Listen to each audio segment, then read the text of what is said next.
నాగార్జున రిజ్వీ పేరు కాదు పెను తుఫాన్. లక్నో ఆశలపై నీళ్లు చల్లిన ఢిల్లీ యువ సంచలనం. ఉత్కంఠపూర్లో లక్నోను చిత్తు చేసిన ఢిల్లీ క్యాపిటల్స్. ఢిల్లీ ఖాతాలో మరో మరుపురాని సూపర్ విక్టరీ అందుకున్నారు.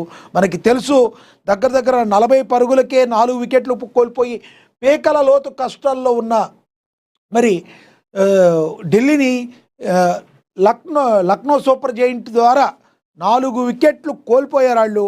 మరి అతి త్వరగా కోల్పోయిన తర్వాత ఢిల్లీని మరి ఎవరైతే రిజ్వీ ఉన్నాడో పెను సంచలనం రేపి ఆ 140 టార్గెట్ని కూడా ఛేదించడంలో కీలక పాత్ర పోషించడం మనందరం కూడా గమనించవచ్చు.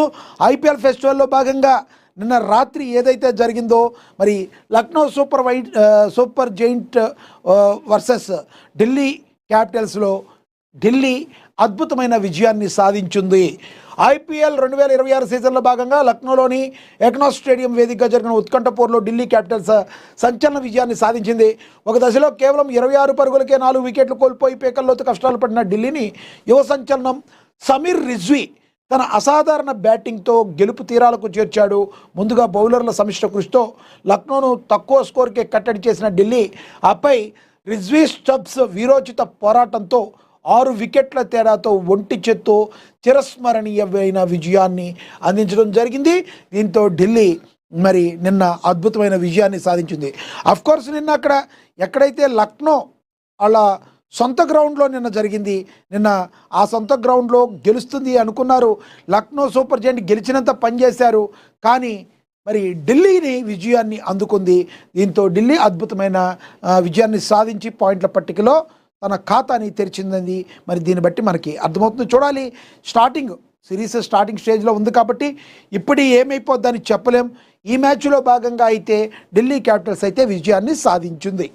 ఇక అదే విషయం చూసుకుంటే రాష్ట్రపతిగా నరేంద్ర మోడీ 2027లో సంచలన మార్పులకు అవకాశం ఉంది. ఉత్తరప్రదేశ్ ఎన్నికలు ముగిసిన తర్వాత దేశ రాజకీయాల్లో మరి సంచలనమైన మార్పులు రాబోతున్నాయి. మరి hat trick prime minister Narendra Modi భారతదేశంలో అత్యున్నతమైన పదవిని అందించబోతున్నారా? ముఖ్యమంత్రి ప్రధాని పదవుల తర్వాత ఆ పదవిని కూడా చేపట్టాలని డిసైడ్ అయ్యారా? 2027 దేశ రాజకీయాల్లో సంచలనాలకు నాంది కాబోతున్నారా? భవిష్యత్ రాజకీయ పరిణామాలు, సమీకరణాలు ఇవి నిజం కాబోతున్నాయన్న సంకేతాలు ఇస్తున్నాయి. ఒక పక్క మోడీ నిర్ణయాలే కాక దేశ రాజకీయ ముఖచిత్రంలోనూ అనేక సర్ప్రైజులు ఉండే అవకాశం ఉన్నట్లు తెలుస్తుంది. దేశ రాజకీయాల్లో సంచలన మార్పులకు 2027 సాక్షిగా నిలవబోతుంది. వచ్చే ఏడాది దేశ రాజకీయాల్లో అనూహ్య మార్పులకు అవకాశం కనబడుతుంది. సమీకరణాలు, పరిస్థితులు ఈ మార్పుల ప్రచారానికి బలాన్ని చేకూరుస్తున్నాయి. బీహార్లో నితీష్ను సీఎంగా తప్పించి జాతీయ రాజకీయాలకు తీసుకొచ్చినట్లు అనేక రాష్ట్రాలతో జాతీయ స్థాయిలోనూ ముఖ చిత్రాలు మారే అవకాశం కనబడుతుంది. ప్రధానంగా మరి ఉత్తరప్రదేశ్తో పాటు గోవా, ఉత్తరాఖండ్, పంజాబ్, మణిపూర్ ఎన్నికలు 2027 ఫిబ్రవరి, మార్చిలో జరగనున్నాయి. ప్రస్తుతం యూపీ సీఎంగా ఉన్న యోగి ఆదిత్యనాథ్ను ఎన్నికల తర్వాత జాతీయ రాజకీయాల్లోకి తీసుకురావచ్చన్న ప్రచారం ఉంది. యూపీ ఎన్నికల్లో తిరిగి అధికారం సాధిస్తే జాతీయ రాజకీయాల్లో మార్పులకు భవిష్యత్తుకు బీజేపీ హైకమాండ్, ఆర్ఎస్ఎస్ సరికొత్త రోడ్ మ్యాప్ను అమలు చేసే అవకాశం చాలా చాలా స్పష్టంగా కనబడుతుంది అని కూడా ప్రచురించారు.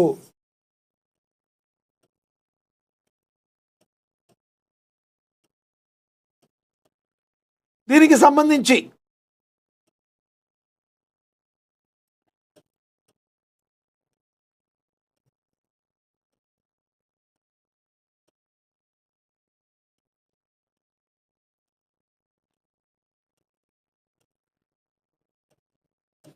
సో 2027 ఉత్తరప్రదేశ్ ఎన్నికల అనంతరం ఇది జరిగే అవకాశం ఉంది. ఉత్తరప్రదేశ్ ఎన్నికలు ముగిశాక దేశ రాజకీయాల్లో మరి అవకాశం కనబడుతుంది. 2027 జాతీయ నూతన రాష్ట్రపతి ఎన్నిక, జాతీయ రాజకీయాల్లోకి యోగి ఆదిత్యనాథ్ వచ్చే అవకాశం చాలా చాలా స్పష్టంగా కనబడుతుందని కూడా ప్రచురించడం అయితే జరిగింది.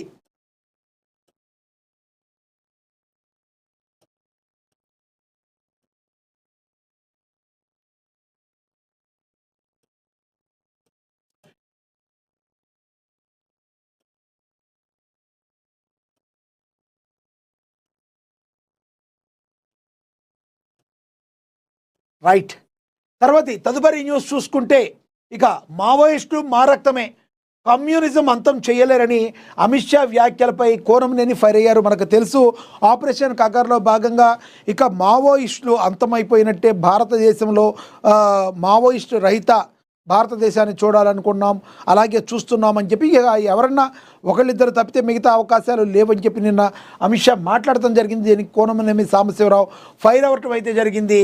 కమ్యూనిజం అంతమనేదే లేదు అని చెప్పి కోనంనేని సాంబశివరావు చెప్పుకురావటం అయితే జరిగింది.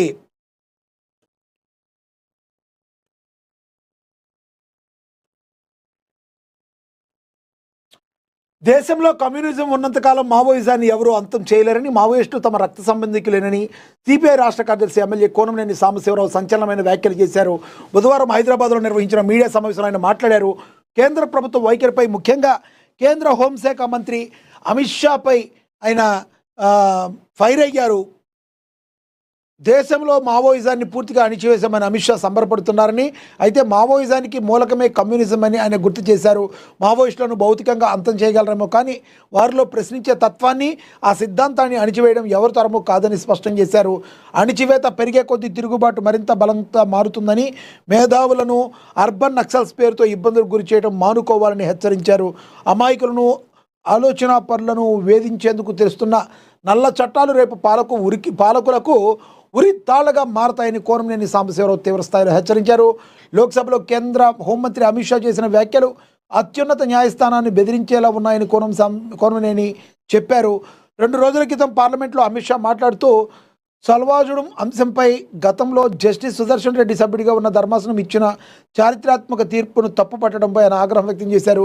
హోంశాఖ వంటి బాధ్యతాయుతమైన పదవిలో ఉన్న వ్యక్తి న్యాయమూర్తుల తీర్పులను కించపరుస్తూ మాట్లాడటం రాజ్యాంగ విరుద్ధమని ఆయన ధ్వజమెత్తారు. న్యాయ వ్యవస్థను స్వయం ప్రతిపత్తిని దెబ్బతీసేలా కేంద్రం వ్యవహరిస్తుందని, ఇటువంటి వ్యాఖ్యలు హోంమంత్రి స్థాయికి తగవని సాంబశివరావు హితవు పలికారు. ప్రజల పక్షాన్ని నిలిచే తీర్పులను అగౌరవించడం ప్రజాస్వామ్యానికి గండమని ఆయన తీవ్ర ఆందోళన వ్యక్తం చేశారు. మీరు మావోయిస్టులను భౌతికంగా దూరం చేయొచ్చు, కానీ మావోయిస్టానికి మూలంగా ఉన్న కమ్యూనిజంలో ఉన్న ప్రశ్నించే తత్వాన్ని మరి దూరం చేయాలనుకోవటం అది మీ తలలో జేజమ్మ తరం కూడా కాదు అని చెప్పి కోనంనేని సాంబశివరావు ఘాటుగా స్పందించడం అయితే జరిగింది. ఇక అదేవిధంగా ఢిల్లీలో తెలుగు ఆత్మగౌరవం తాకట్టు పెట్టారని, ఎంపీలంతా మోడీకి కీలు బొమ్మలేనని, రాష్ట్ర ప్రయోజనాలను గాలికి వదిలేశారని మరి ఎంపీలు, అలాగే వైఎస్ షర్మిల ఈ విషయంలో నిప్పులు చెరిగారు. ఆంధ్రప్రదేశ్ రాష్ట్రానికి జీవన్మరణ సమస్యగా మారిన ప్రత్యేక హోదా, విభజన హామీల సాధనలో రాష్ట్ర ఎంపీలు ఘోరంగా విఫలమయ్యారని ఏపీపీసీసీ అధ్యక్షురాలు వైఎస్ షర్మిల తీవ్రస్థాయిలో ధ్వజమెత్తారు. పార్లమెంట్లో రాష్ట్రకలం వినిపించాల్సిన ఎంపీలు ప్రధాని మోడీ చేతిలో కీలుబొమ్మలుగా, బీజేపీకి బానిసలుగా మారిపోయారని ఆమె మండిపడ్డారు.